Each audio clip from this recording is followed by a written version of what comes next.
Audio. Lighting's not that great over here. Yeah, that's better. This is episode 50. It's lit, man. Lit.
There we go. There we go.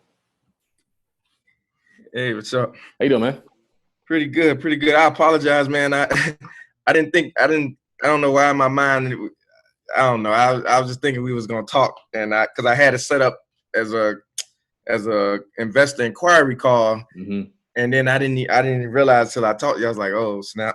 So I left out of the room that I was in because I got two rooms here, and I was like, I left them and let me go in this other room where I know I ain't gonna, get no distractions. Yeah. Close this up a little bit. Yeah, good. Yeah. So, look at Cool. How old are you, man? 38. Oh, wow. You look like you're like late 20s, man. I know. That's what everybody say that. That's why I tell everybody. I just had my first grandchild 2 weeks ago. That's so cool. Everybody's like, wait a minute, grandpa. Yeah. Yeah, but I started early. I had my daughter when I was 16. So, yeah. So, but yeah, man. Cool. It's exciting. Yeah, it's funny because, I mean, what's really cool is what you guys do. You kind of move as a unit. So I didn't really know who was behind the whole movement. I just knew that you guys are doing great stuff. So right. I think that that's the way you kind of should move, because you can Right. do a lot more as a group than you can just as an individual. So, Right. Usually what I do is I just kind of, I'm not sure if you've ever heard like a Bigger Pockets interview. Yeah, I've heard of a few of them. I think I heard one or two myself, but I know exactly what you're talking about. Yeah. That's kind of how the conversation flows. Okay. I'm really going to be trying to get you to do more of the talking than me. Okay. Usually it's just like strict interview, question, answer, question, answer. Mm-hmm. It sounds a lot better through the podcast. So Okay. kick off this intro, and we'll just get it going. Sounds good. Cool. So this is the Todd Capital Podcast, the Todd Capital Millionaire Podcast. This is episode number 50. Now, my name is Charles Oglesby, also known as Todd Millionaire, the founder and the director of the Todd Capital Investment Club. We have over 185 members. Also the founder of Todd Acquisitions, our crowdfunded real estate firm, and Todd Ventures, which is doing some great stuff with HBCUs, getting some good meetings, making some great contacts. I'm doing some great stuff on that level. Thank you all for tuning in. The purpose of this show is to share the stories of successful African-American investors and business owners so that people can see that business and investing are the keys to financial success and generational wealth. With us today, we have Paki. I'm not sure your last name, but Jackson. I know of the company. I know you guys are doing some great stuff. He is the owner, I'm presuming, of Hood Estates. They're doing some big things in Jacksonville. Yes. I mean, I think you can give yourself a better introduction than me. So, I mean, can you kind of tell us a little bit about who you are and what you guys are doing? Okay, cool. Definitely. Well, first off, I appreciate you having me on and using this platform to get out there what's needed in our community. So I definitely appreciate that. My name is Paki Judson, and I am one part of Hood Estates. Hood Estates is actually mainly me and my wife, but we also have my cousins, my son, my daughter. So it's like a family affair of all of us working together. And just to give a little background on myself, I started doing real estate back in 2001, 2002, around that time. I was doing flipping properties in Atlanta and, you know, making a lot of money like a lot of people were back then. And I got caught up in that crash or that real estate drought that came across and end up losing it all to even becoming homeless. And, you know, got through that and bounced back. And, you know, here we are now. A few years back, we decided to start buying properties in the hood. One reasons behind that was because we were looking for investment properties and wanting to get the best passive income for the dollar amount that we're putting out there. And we started to look and saw a lot of cheap properties in the hood. And then we also started to look and notice that, you know, most of the properties that were owned in the hood were not owned by us as far as our people. And, you know, realizing that our dollar wasn't really circulating in our community, that we needed to do something about that and start to try to make a change, even if it was just us. This is before, you know, Hood Estates itself was brought about. But we started doing that, and we came up with this name. It was like, well, listen, we buy properties in the hood, and we, you know, it's real estate, but it's done in the hood. So we're going to call it Hood Estates. And that's what, you know, brought on the name Hood Estates. And we basically started the Instagram page, and it really just blew up out of nowhere. But I think a lot of people connect with us because of, you know, giving back to the community. And not only that, us being young Black entrepreneurs, and, you know, we have the real estate company, we have our construction company, we have the property management company. So we, you know, we have all these things that are all in-house. But again, our thing is to inspire and motivate people, you know, to be able to do this in their community, not just in Jacksonville where we're currently located and doing this, but all around America and everywhere, to be able to go into the hoods and buy back these blocks, you know, and make a change, you know, from within. And that's our whole thing with Hood Estates, and that's what we're about pretty much overall. Ooh, that's really cool, because this is a conversation that I've seen on a lot of different groups. A lot of people, you go on, certain communities don't really realize the value of investing in urban communities. Right. And I think that new investors, because of the price points, they see that it's attractive. They see they can buy something, potentially rent it out, How did you guys get started investing in the hood, and what did those first deals look like? Wow. Well, to rewind back a little bit, what brought us to Jacksonville was actually the purchase of a hotel. We brought a 170-unit hotel with, we call them capital partners, which are people that have put up the money and, be your partner. So we did that. I think that you guys actually like bought the property and then figured out how to get the money afterwards, right? Exactly. It's one of those type of things we, and we do that sometimes. We, find the deal and get the money after you find the deal, because a lot of times, I know they say it and it sounds cliche, but if you find a good deal, you'll find the money, but definitely that's sort of how that went about. And while we were in Jacksonville running this hotel, again, coming with this idea of, let's start. The biggest, I think, moment was passive income, because what happened to us back in Georgia when we were flipping years prior, we were flipping fools. And I tell people, it's still considered earned income. I don't care how much money you're making from a flip, whether it's $5,000 or $50,000, it's still considered earned income. If you stop flipping, you stop making money. Yeah. And we were flipping, and, again, I tell people all the time, I won't even say living above our means, because we were making money, but we weren't saving money the proper way. We were making 60, 70 grand a month. We were living off of 60, 70 grand a month, and when it all stopped, we didn't have any money. So our biggest thing was, how do we get passive income? Because we knew that we were going to be selling this hotel at some point. We knew it wasn't a long-term play. So once we finished with this hotel, what do? We don't want to now have to go get jobs. We don't have to go work for anyone. So we need to develop passive income that can take care of us and take us to financial independence and eventually financial freedom. So those first deals, again, the first thing was, what is our number? And I tell people, that's the first question. What's your financial independent number? We call it financial independent goals, FIG. What number do I need that, obviously everybody wants the most, but what's the minimum amount of number I need that can take care of my bills passively?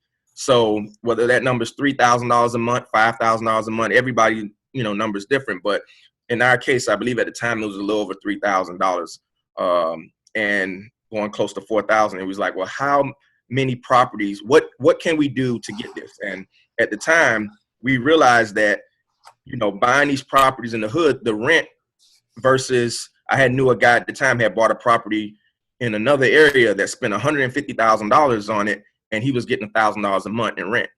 And I started to notice, wait a minute, the house in the hood, you can be all in at 10, 15,000 and get $500 a month. So I'm like, wait a minute, I could be in 30 to 40,000 and get the same $1,000 a month that he's getting being in 150,000. Now, obviously, appreciation is a whole nother story, but we were not looking for appreciation. We were looking strictly for passive income. So to answer the question, what got us in those first deals, we started looking for these properties. And to be honest, the first two deals we did, we bought the houses for $2,000 each, which was like, at the time, especially coming from Miami, we had been in Jacksonville for, some time, about a year, I think, at that time, but still not recognizing that you could find properties that cheap, because even in the hoods in Miami, you wouldn't find nothing like that. Yeah. So the first two properties we purchased were $2,000 each, and that started us off. Very cool. I definitely want to talk about those properties, but I also want to talk about that hotel. Okay. How much did you guys pay for the hotel, and then how much did you guys pay to reposition that hotel? Okay, so actually the funny thing is, again, we got it at auction, and we buy a lot of stuff through auctions, tax deed auctions, other auctions, different auction platforms, and we got it at an auction. And I remember, we found the deal, and I remember finding the investor, which was actually turned into the capital partner, and saying, hey, this is the deal. It's probably going to go up to $1 million, but we're not prepared. We only prepared, we had them prepared to pay about $700,000. Well, lo and behold, we end up winning it for $550,000. So that was a shocker to us.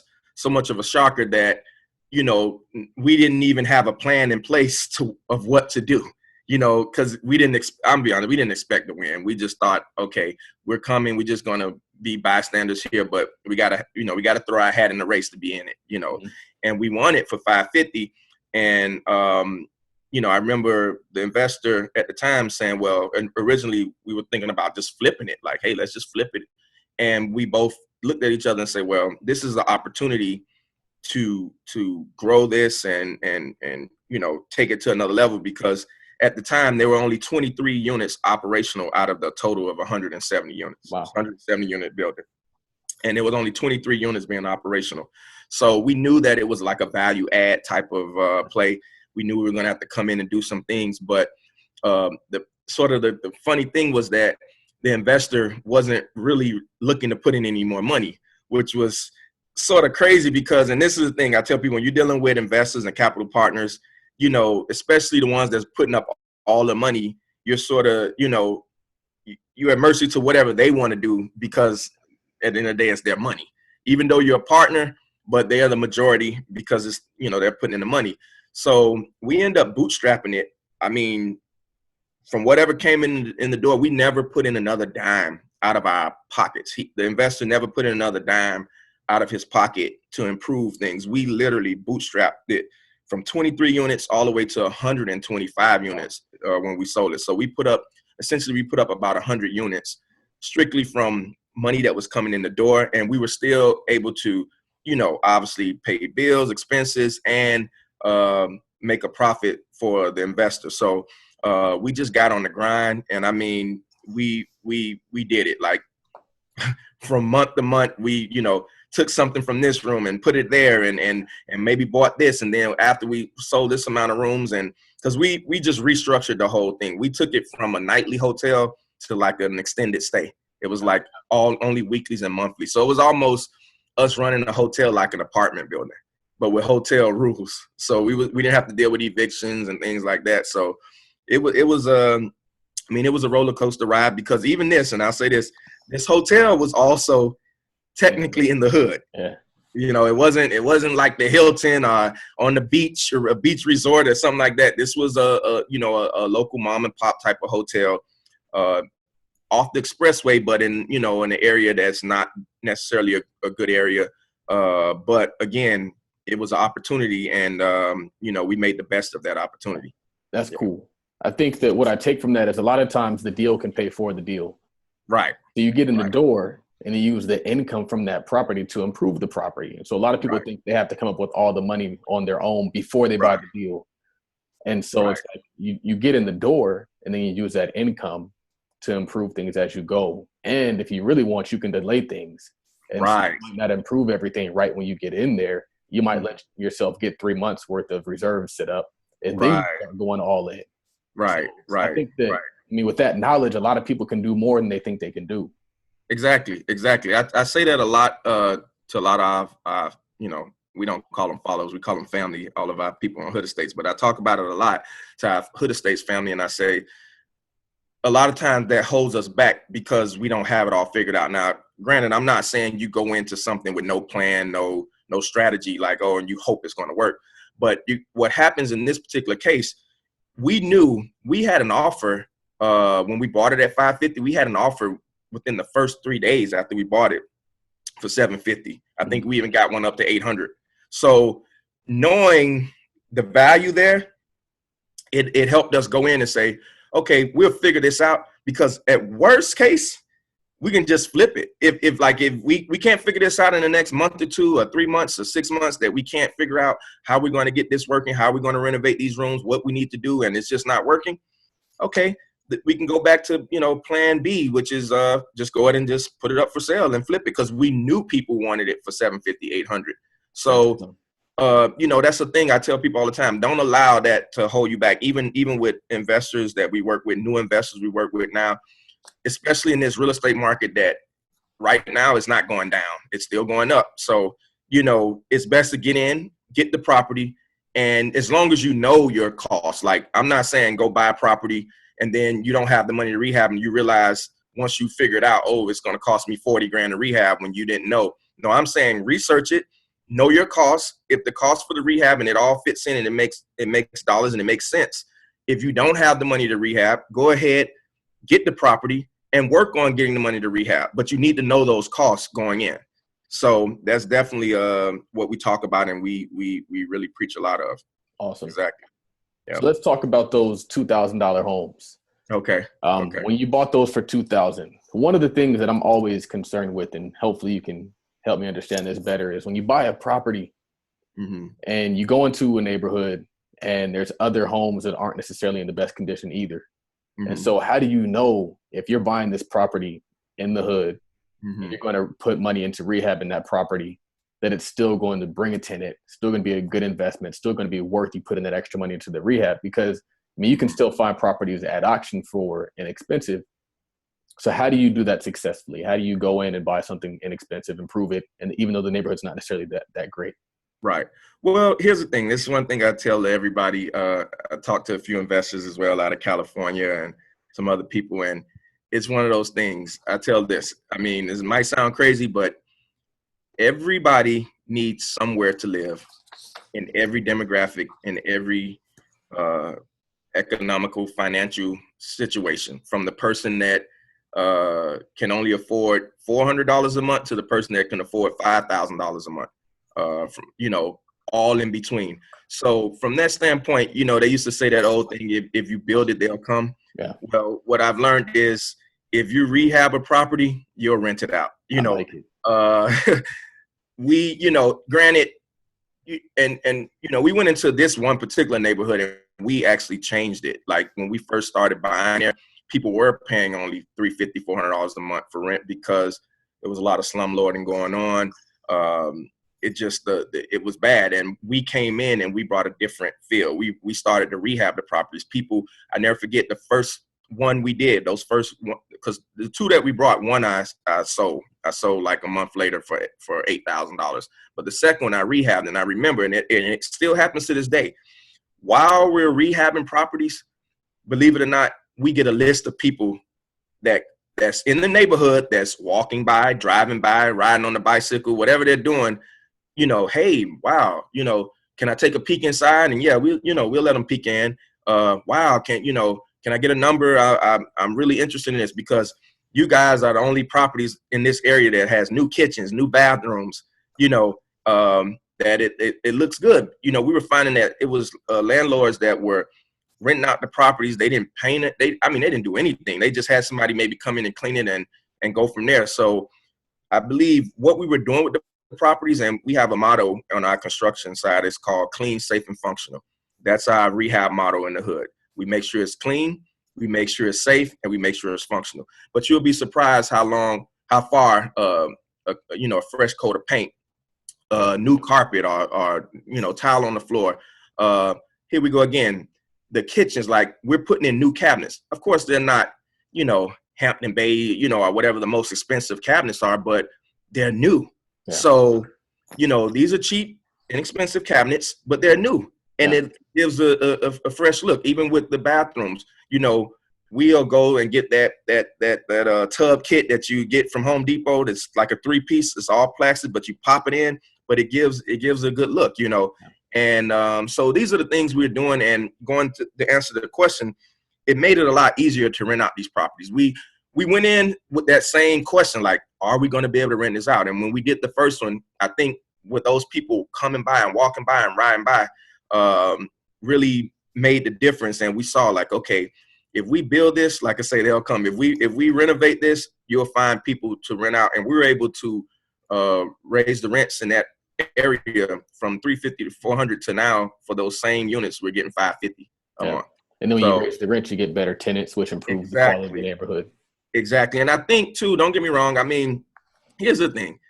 There's a stigma with the hood, and the hood is the hood. I mean, a lot of us either was born, raised there, or have family there. People, it's not, some people get caught up and think everybody in the hood ain't bad. Everybody in the hood ain't doing bad things. Everybody, and a lot of people even that are doing some of those things it's for them, it's a sense of survival. But, we find ourselves, for instance, we have some of the best tenants. We have a lot of older people who, to be honest, their income won't allow them to rent anywhere else because they're getting $750 a month SSI. And, you've been you're in the game, you know how it is. most places want you to make 3 times the rent. Yeah. You know, well, let's be honest, $750 a month is not even 2 times the rent. So they, you know, it's hard for them to find places, but we rent to these people. And guess what? These people are on time every month with their rent. They take care of their places. You know, we've been able to help families like that, older people, even families. So, and don't get me wrong, it does come with some people who, you know, I won't even say take advantage, but what we realize, a lot of people have not been taught financial literacy and knowing how to handle their finances. So we found ourselves, even with some tenants, we work out agreements where they pay rent according to the way they get paid. We don't necessarily come in and say you got to pay between the 1st and the 5th, because a lot of people don't know how to take a portion of last check, hold it, and then this first check they're getting in the 1st of the month and put that together and say pay the rent. They're usually spending that money from the end of the last month because they just wasn't taught how to budget. So we say, instead of us trying to fit you into what is known as the norm of how you're supposed to pay rent, we're going to come to you. We're going to meet you where you are. You know, instead of getting you to come to us, we're going to meet you where you are. So to meet you where you are, we're basically saying, if you get paid, if the rent is $600 a month and you get paid every week, guess what? You pay $150 a week. If the rent's, you know, same thing, $600 a month, you get paid every 2 weeks, you know, you could pay $300 every 2 weeks. And somebody will be here every 2 weeks on when you get paid Friday. Okay, somebody will be here Friday afternoon, evening at 6 o'clock to collect that $300. And it works because we're, you know, instead of having them conform to what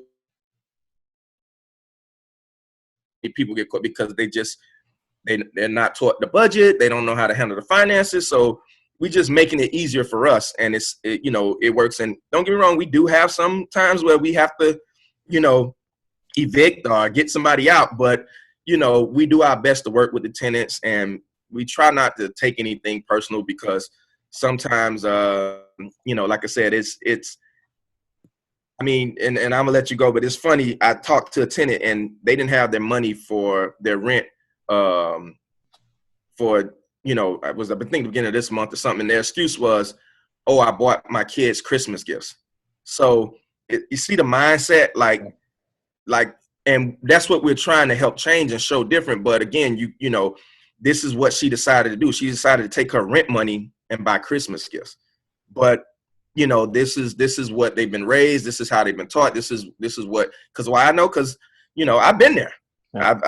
I've been in this environment. I know. So I think it's just something that we feel like it's a part of our duty as well, to not only provide, you know, clean, safe, and functional housing, but we're trying to educate our people in the hood to be able to do better. You know, that's a lot of good bars, a lot of good information. Yeah. What are some other ways that you work with your tenants to help them help you? Well, I mean, again, outside of actually trying to get them to pay according to the way that they get paid, you know, we try to offer different incentives and things like that. You know, one of my investors tell people, if you pay every month on time for 11 months straight, on the 12th month, we'll, you know, not charge you rent. You know, stuff like that. You know, I have another investor that, you know, did gift cards for all the tenants for Christmas, you know, things like that. And, you know, just overall, I've even told a lot of our tenants, we try to teach them that, you know, yes, you're renting, but you can own this. Like, this is not far-fetched. You know, this is not, you know, $250,000. This, we all in at this property at $20,000 or $25,000. So listen, you know, income tax is coming, because, you know, that's like a big thing. So income tax is coming, you know, here's an opportunity to, even if you can't buy it straight up, maybe we can do some seller financing. You know, you put a down payment and now you're paying towards owning this property and not just renting forever. So, you know, we try to educate our tenants on things like this as well. And, you know, whatever we can do to help. Like I say, one of the biggest things, believe it or not, and we didn't realize it until we got into it, people were just grateful that if something's wrong with the property, anything breaks, that we come out and fix it. Mm-hmm. You know, and we have what we call maintenance Saturdays. So what we try to do is, so we're not constantly running all over the place. If it's not a major issue, on Saturdays, all the calls come in, and then on Saturdays we send guys out to fix things. And believe it or not, sometimes it's the smallest thing, but people like the fact that, we come and take care of things, and that they wasn't used to that. They was just used to, we got so many people in the beginning that when something broke, they just assumed like, oh, well, I thought you was going to say, take off something off the rent, and I'm like, no, we going to fix it. We still want you to pay your rent. So, it takes time, and it's a journey and a mission, but, one day at a time. And I think, one by one, we'll get to where we really want to be. So yeah, that's really cool, man. Yeah. I like the fact that, the returns in the hood are so healthy that you can afford to kind of, give gift cards or give something. And so, I think that's huge. It's also huge to kind of show your tenants that you do care. Right. It's also important, what I've found, that when you work with somebody who looks like you tend to understand their situation. Right. So it's like their situation is no different than maybe your grandmother's situation or maybe your cousin's situation. Right. And so you're able to kind of meet them halfway, where somebody else is going to say, like, I can understand why you can't afford this. Like, what's wrong with you? Right. And so then it's like, it becomes a more mutual relationship where you're helping them elevate their life. It's like, even with my tenant, I was like, okay, I see why your credit looks like this. Like, let's take steps to eliminate these accounts. I know exactly what you need to do, instead of just like saying your credit sucks, get out of here. Right. So I think it's important that people who have the means come in and own things, not just give people money, but actually come in and own things, so that then you create that cycle of group economics. So they're giving you money, which you reinvest back into the community, and everybody wins, everybody eats. Otherwise, you're just literally taking all your resources and extracting them and giving them to other communities, which effectively makes you take a step down while they take a step up. Right. So now we're taking steps up together. Landlord and tenant are just winning together. Right. Right. So I wanted to talk to you about rehab. What does a rehab budget look like on Clean, Safe, and Functional? And what does Clean, Safe, and Functional look like? Okay, good. Definitely. So Clean, Safe, and Functional, the reason we use that phrase is because a lot of people have failed investing in the hood simply because rehab has taken them out, and meaning they're putting way too much money into the properties. So, after they put all this money in, and even with those returns, because why? You have to leave space for vacancies. Let's just be honest, your turnover in the hood is your turnover rate is a lot higher in the hood than anywhere else. So you have to leave room for that. So again, going back to the rehab, the Clean, Safe, and Functional thing was, what do people really want? Yeah. Let's be honest. Somebody in the hood, they, granite countertops doesn't mean anything to them. Yeah. Marble floors or whatever. Even down to, the highest grade semi-gloss paint, whatever the case is, these things don't really mean anything to them. Our people in the hood need somewhere to live. This is their thing, and they want to come home to somewhere that's clean. Yeah. And when we say clean, again, you can paint the walls and that's clean. Yeah. Again, you can, change out carpet or put in tile. That's clean. Change a door or paint a door. It's clean. Yeah. Then they're safe. Now, safe was really important because when we first got properties and we saw people literally would go and, maybe shocking themselves on a light switch or something, like, expose wires. And I've seen people live in this condition. And I remember walking in one lady's house and like, wait a minute, those wires are exposed. Like, if your child touches that, like it's over. Like, you can't, that's not safe. No wall plates over the plug cover, the plugs over the receptacles. That's open. That's not safe. So we come in and want to make sure things are safe. Nobody's going to get hurt in this property based on a rehab thing. The ceiling's not falling in, things like that. And then functional was another big one. So many tenants when we first got in and these were properties that we bought that already had tenants in them in some cases. Things were not functional. It's very simple. When you flip the light switch, you expect the light to come on. Yeah. When you turn on the hot water, you expect hot water to come out. You expect water to come out. I mean, there was people that had sinks that I remember going in properties and the bathroom sinks didn't produce water. So they would literally go in the kitchen, to brush their teeth and do whatever else because the bathroom didn't produce water or whatever the case is. The toilets didn't flush. So they literally would fill up buckets of water in the tub to dump into the toilet when they use the bathroom to push the stuff through because the toilet didn't flush. Mm-hmm. So things being functional, having, appliances that work, you have a stove. I remember the same thing going into tenants' properties, the stove eyes worked, but the oven didn't. Mm-hmm. So, it was like, or vice versa, like the oven worked, but the stove eyes didn't. It was like, oh yeah, we only bake food. Or like, oh, okay. So, things like that. I mean, crazy. Yeah. And to be honest, it's the smallest things. It's doors with no doorknobs. Mm-hmm. Like it's the doorknob. And you and I both know, doorknobs are not, expensive at all. So, that whole clean, safe, and functional became like the motto. It became the foundation that we go into properties. And even me sometimes, don't get me wrong, you'll get caught up. And this is the thing. It's like, this is not your house that you come home to live in. And as nice as you really would like to make it, you cannot overdo. Because if you overdo, you won't see the return that you need to see to be able to continue doing. That's the other thing. Some people said to me once before, oh, well, and it was just a crazy statement. If you really want to help the hood, why don't you rehab these properties and let people stay for free and really give back to the community? Yeah. And I said, wow, well, if I did that, I would only do one because I would never make money to keep going. Like, how could I keep going to provide it if I'm not making money from it? Yeah. So, with that being said, that whole clean, safe, and functional thing came about, and we really stick to it. There's times, like I said, I've dealt with a few investors.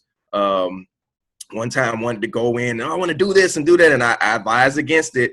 And against my advice, they went on and did it. And I mean, a few months later, it was like, man, I should listen to you. I spent too much money. Yes, you spent too much money in this property. Yeah. So that's really key when we're going in, making sure that things are just, like I said, clean, safe, and functional. Yeah.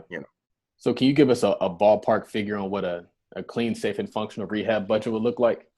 Well, each one is different simply because in some cases we do have to go in and do all new plumbing, all new electric. But outside of that, if you didn't have to do those major things and roof, like, you could probably get a whole rehab done definitely for under $5,000,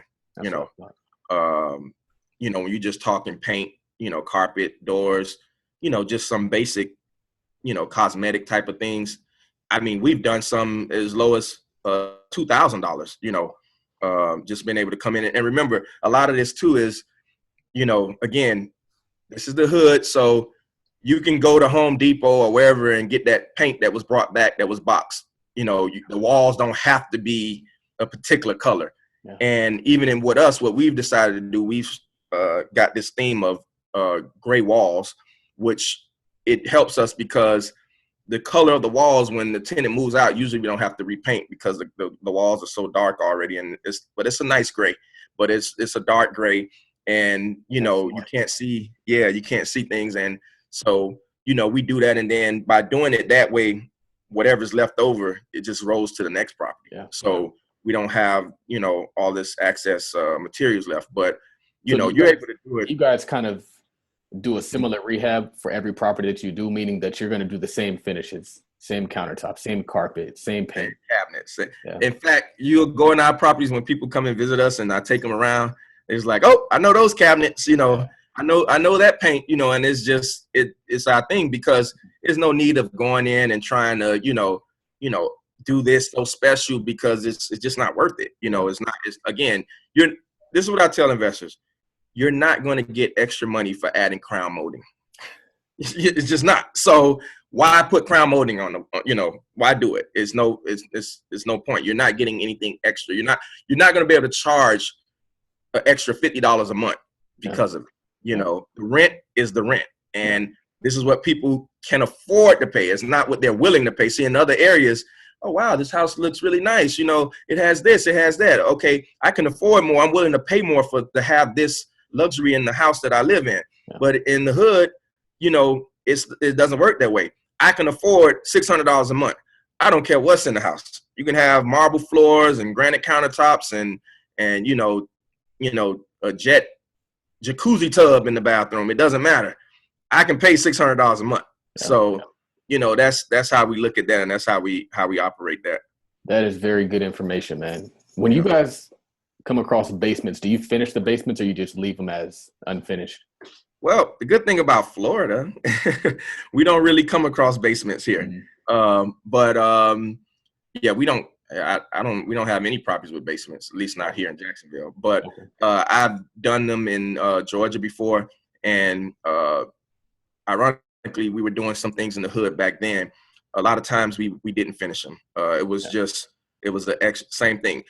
Regardless of where you are, if the basement is going to bring you in more money, if finishing that basement is going to allow you to say this could be considered a room and I can get an extra whatever a month because this is considered an extra bedroom, then yes. If not, and it won't, I mean, you know, I wouldn't waste money finishing it, you know, and depending on how much it is, but definitely, you know. It's just business. I guess if you can get a return on that dollar, then you'll spend the dollar. If you can't, there you go. There you go. In your pocket. There you go. I got a guy that came in, and I mean, like I said, he overdid big time. Yeah. And I was telling him not to do this, and oh no, I want to do this, and I want to do that, and I mean, he went and planted these, I mean, really beautiful plants, very expensive plants, and within a month, I'll be honest, somebody stole the plants from out the yard, like the plants. Yeah, the plants. Like the plants. Yes, the plants. Somebody stole the plants. You know, so you know, it was just. You know, it was just a waste in a sense. So, you know. So since we're talking about theft, I think that I'm asking you questions because a lot of people have these concerns. Mm-hmm. So whenever people hear about investing in the hood, they say, oh, well, the crime, or, oh, well, it's not a good community. Mm-hmm. And so what I've found is you have to have a solution for every problem if you're going to be a successful investor. Right. So what's your solution for the security issues and the crime issues in certain areas? Well, what I tell people is this, you know, you got to be smart. Like, you know, we all know it's the hood and we know what happens in the hood. Even me, myself, when I go in the hood, like people don't know the difference between me or the guy that's doing the rehab on the house. We all dress the same, you know, you know, even my car, like I'll switch cars sometime out with my cousin. Hey, let me hold your car, you know, look, because you don't want to make yourself a target. You know, I'm not going over there, you know, with watches on and all this stuff, like trying to, you know, I'm blending in, you know, I'm in a t-shirt with a cap on, you know, and some shorts, you know, but that part. And then also from that part, we're not even down to my cousin who does property management, you know, and he's a guy, he's from the hood, but even like, hey, no point of going over there at night. Like, you know, for what? Like, just wait till tomorrow. So, you know, you got to be smart at the same time. You know, you're not just trying to, you know, go in like you know, big dog and you going to just do whatever because you'll get robbed, you know, you'll get it in. So we're very careful about those things. And even down to the rehabs, for instance, our properties stay boarded up until pretty much almost until they're rented out. Yeah. You know, one of the things that we have our guys do is if you know, we tell them all the time, listen, if you're trying to get off at 6:00, I'm giving you the authority to stop at 5:30 to board up the house. Like, I don't want any reasons why you didn't board up every window and every door every day. Second, don't leave equipment in the house. Like, why? Don't leave the paint sprayer. Don't leave the generator. Listen, take the time at the end of the day, load it up in the van, take it back to the storage or, you know, keep it in the van at the house. But we have to take these precautions. We can't just think because, you just gonna leave the stuff in and it ain't gonna come up disappearing. Now, the other thing, and here's the thing, and that's why I tell people, even with the hood, even me, you know, being in the hood for years and things like that, people get to know you. And this, you know, from people that are not from the hood probably wouldn't understand like this, but there is still some sense of loyalty or code cold to the streets, cold to the game, as they say. This is one of the reasons why people ask me, well, there are good properties, there are cheap properties in this zip code on the east side of town in Jacksonville. Why don't you buy over there? That's not my hood. I don't know that hood. I don't know over there. I'm in this area in the 32209. This has now become my hood. Now people do know us. They know of us. They know the guys from Miami. They buying these houses. They rent these houses. In fact, a lot of the tenants say, we had tenants who, didn't pay in one house. They end up leaving. We let them leave. We didn't evict them. And, a few days later, we get a call from that tenant like, hey, I seen a house I want to rent. It was like, is this so-and-so? Yeah. Oh, this Mr. So-and-so? Yes. Oh, dog, y'all rent every house around here. Like, I can't call a number and it's not y'all. So she was like a little upset because, she was like, well, I know y'all ain't gonna rent to me because y'all just put me out of y'all house 2 months ago, one of y'all houses. But the point is people know us. We get to know the neighbors. We talk to the neighbors. We give back to the community. So we even get a thing now where you get some of the guys that's on the corners or doing their thing or whatever, or the neighbors, people that's sitting in their yard, and they'll tell you, oh, baby, I got it. I watch the house for you, So they're keeping an eye. Now, obviously, they're not, patrols, so they can't see everything, but they're keeping an eye out. I remember once or twice when somebody did try to break in, you go around, they like, oh, man, that's so-and-so. And so we seen him over there. We ran him off. He didn't get in. We saw him trying to get in, but we ran him off, and they'll tell you. So it's some type of, loyalty and code to it where, don't get me wrong, they see what we're doing. So you do get a portion of the community, a lot of the community that is excited, that's happy, that's grateful. So they don't want to see anybody come and tear your things up. I've had a guy in the hood go and say, hey, man, I cut the yard. I cut the yard next to yours, so I went on to cut your yard too. I know it's empty. The house is empty right now, and I know y'all working on it, but, I see what y'all doing, and I just wanted to help out. Obviously we'll throw them a few dollars, but the point is again, you have people, I'll say that, once you get in there and start doing it, now maybe the first time people looking at you crazy, well, who is this guy, but it's like everything. They get to know you. They know who you are. They know who's coming in. They know who's turning around this area, who's trying to make it better, who's renting out. Again, now in this one particular, like I say, we probably have about 30 properties that we either own or have ownership or manage in that one little circle. So people get to know us. And again, the neighbors, the guys on the corner, the old man that's sitting, under the porch at night, who's looking out for you, who he's talking to you. And again, people get to know you. And like I say, they'll say, hey, man, no, don't mess with that. That's hood estates. Yeah. That's hood estate stuff. So, it takes time to get that, but it happens. But even before that, like I say, the biggest thing I would say is be smart. Like, don't make yourself a target, and don't leave stuff in the house. Don't, at least amount of materials you can leave in there, leave. Definitely don't leave any equipment, heavy duty equipment or anything like that, because, it's no point. So, that's one of the things. And we always board up the properties. Like, we keep them secure until it's time to rent it out. It's pretty much boarded up, Cool. So I'm getting closer towards the end of the show, but I wanted to ask you guys, when you finance these properties, are you buying in cash and are you leaving the cash in, or are you trying to refinance the cash and use that cash other places? Okay, good question. Well, basically, yes, we buy several ways. We buy either cash, our own cash, credit cards, because obviously these properties are not that expensive. We do a lot of seller financing deals where we do the financing directly through the seller. Yeah. And one of our biggest ones is capital partners, just like I did with the hotel, meaning we have other people with their cash come in and partner with us, and we use their cash, and then also private money investors, which essentially are the same people that are capital partners, but instead of partnering with us, they're just lending us the money with a return. Got it. We have not. That's one of the things. Even though we could pull the money out, we have yet to do that. So we're not refinancing out of these properties. We're leaving the cash in there. Again, our goal was strictly cash flow. So, one part, it feels good to not owe anybody and to have these cash flowing properties.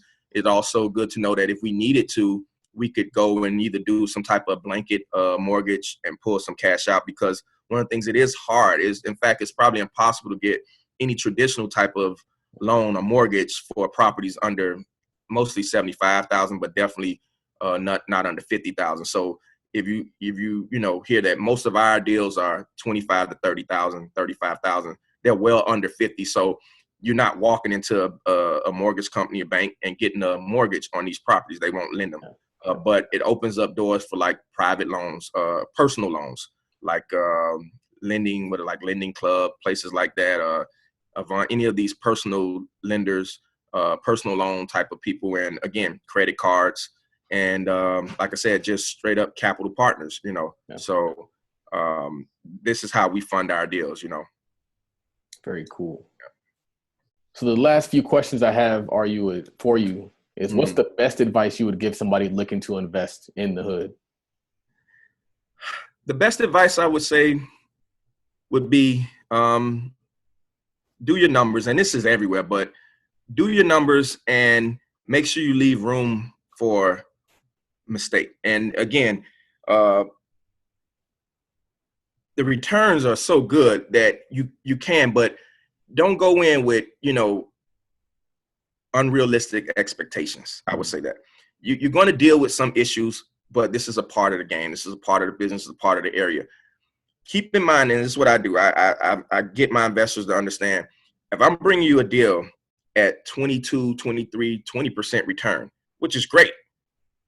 Okay, if you get that month where you got this tenant that didn't pay, we had to evict, we had to come back in and maybe slap some paint on the walls and shampoo the carpet, and your return just went from 22% to 18 and 19, it's still a good return. Like it's how you go in with it. Don't, oh man, I had this month, this person didn't pay and I had to do that. Wait a minute, do the numbers.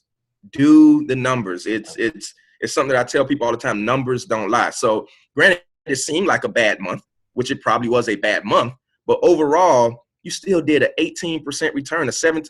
Regardless, this money was in the bank giving you zero. Yeah. This money was in this CD giving you almost zero. Yeah.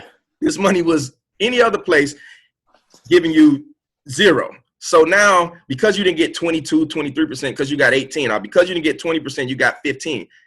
Look at it that way. So that's one of my biggest things that I tell investors going in. Always stick to the numbers.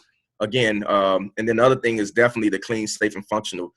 Don't get caught up into how you want to rehab these properties. Do it according to the clean, safe, and functional model, and you should be good overall with passive income. And don't look for these to appreciate. We're not getting super appreciation in the hood. Yeah. Is worth. At least not yet, until they come in and try to gentrify. But if you're all in at 25,000 and the property is worth 35, over the next 5 years it might be worth 36, 37. Like it's not going to fly the roof. But a good thing is, and I didn't mention, most of these properties we're still buying them with some equity in them. It may not be 15, 20 grand, but at least 5, 7 to 10 grand in equity still in them. Yeah. So yeah. Dope. So what are some of the ways that you guys like to give back? Well, obviously Hood Estates as a whole, we're really giving back a lot as far as educating people on how to invest, definitely in the hood, education, and we've been doing a lot of giveaways with this whole savings challenge, because we really promote saving, because saving is the foundation of building financial wealth. You can't show me any successful person that doesn't save money, so we're doing that, and that whole saving thing is making sure everybody's not saving to just save, because that's how we were taught, just save your money, but nobody said invest it. So not if, but when something happens, you up the creek, because all the money you saved is gone because the money wasn't working for you. So we do the savings challenge, and we do giveaways with that. We match people. Most recently, for Christmas, we gave away 2 pieces of vacant land, 2 lots, vacant lot. Yeah, here in Jacksonville. So, just even with that, giving people the understanding that you have to have ownership. You don't really have a say-so in things unless you own something. So the key is owning, and a lot of people, you might can't afford the $25,000 to $30,000 property right now. But, we have these lots that are $4,000 to $5,000. We're doing seller financing with them, where you can put $1,500 down, pay $120 to $150 a month for only 36 months, not a 10, 20 year type of thing, 3 years and you're out. And now you have something. Even if you can build on it, great. Even if you can't build on it, hold it. You know, back in the days, my grandparents, they owned stuff. They owned land. They owned lots. They owned houses. And it's really gotten away from that, you know, especially in our community. So these are the ways that we give back. We're looking to do some things in 2018 that we're really excited about. So, you know, we got a lot in store for, you know, our Hood Estates family and even the community that we're building in. Cool. What's your favorite real estate book? Good question. You know what? I don't really have I mean, obviously Rich Dad Poor Dad is one of the best ones overall, but currently right now I'm doing a book called Set for Life. Yeah. It's a really good book. It's not necessarily a real estate book, but it just talks about finances and how do you know, handle your finances, and like I said, saving, investing, and you know, getting to financial freedom, because that's the real goal. You know, we all, you know, I love what I do, so it never feels like I'm working, but we all want to be in that position, and I'm pretty much where I want to be, but obviously you always want to grow, but we all want to be in that position where you don't have to work. Even if it's something you love to do, you can say, you know what, I'm gonna take off this year and you know, let my passive investments take care of me. So yeah. That's the goals, you know. Yeah. Or you can live where you want to live. That's part of the thing I'm trying to do. Is I don't want to be tied to one location because that's where my income is. Right. Yeah. Exactly. Last question is, what does wealth mean to you? Wow. Wealth means to me the ability to secure your family. It's not about me. It's not about, to me, it's not about wealth. It's not about one individual. Yeah. To me, wealth is being able to, like I said, secure your them. And that's really my goal. One of the reasons why I push so hard, because I do want wealth, not for me, but for my kids, for my wife, for my family, and to be able to pass something down that my kids or my grandkids don't have to. Yeah. You know, they will, like you say, they can live wherever they want. And it starts by me building that foundation for my family, me setting the example, me being the person out there that said, well, if dad did it, if grandpa did it, if, you know, eventually if great grandpa did it or whatever, then I have to do it. And it's one of the reasons why I go so hard, because I had that in front of me with my father. Yeah. My father was actually had one of the first fully Black-owned architecture firms in Miami when he started. You know, he passed away in 2009, but my grandfather, same thing, was a wonderful guy, played in the Negro League baseball. And, you know, so these things that they positioned in front of me and showed me, they were wealthy, maybe not financially, but they were wealthy in their own way. And it instills something in me to keep it going for my family. Yeah. So wealth was definitely passed down, you know, again, maybe not in the form of financial cash that most people feel it is, but in the mindset. You know, wealth starts in the mind. That's where it starts, and everything else, it'll manifest after that. So yeah. Definitely. Yeah. Very cool. Thank you for being on the show. One last question. Is there anything that you didn't share that you think that people need to hear? No, I mean, just overall, I think we got to definitely start to come together and work as a team. It's so many times, and, you know, different instances that we're not coming together, and because we can get a lot further if we come together, if we pool our resources and work together. And I know a lot of people have been burnt and scammed, as they say, but I tell people all the time, do your research, do your due diligence. You know, some people are going to check out, some are not, but those that do, if we can come together, I talk about this with the savings challenge. I say, listen, we're doing $1,000 in 12 weeks. We have close to 40,000 followers on our page. If only 1,000 of those 40,000 did the savings challenge, every 12 weeks, we would have $1 million to invest. That's $4 million a year. Do you know what kind of returns? If we talking even, 10% return, 8% return, we ain't talking the 15, 20% return. We're talking, single digit returns. Yeah. But now, what could we do? And we constantly do that. Now we can build. Now that money can circulate amongst each other. That money we can help build our own this and our own that. And it's nothing wrong with doing outside things, but until we decide to come together and work as a team, then, that's where, to me, where the ball is, it'll switch. Absolutely. And that switch will really make a difference Absolutely. for us in our community. So Yeah. that's what, if I had to say anything, I would say, let's try to build, even with us on Hood Estates, a lot of people say, man, y'all give away a lot of free information. And yes, I mean, certain things we have to charge because it's a business that has to operate. But, for a lot of the basic stuff, listen, I don't mind telling somebody how I did something.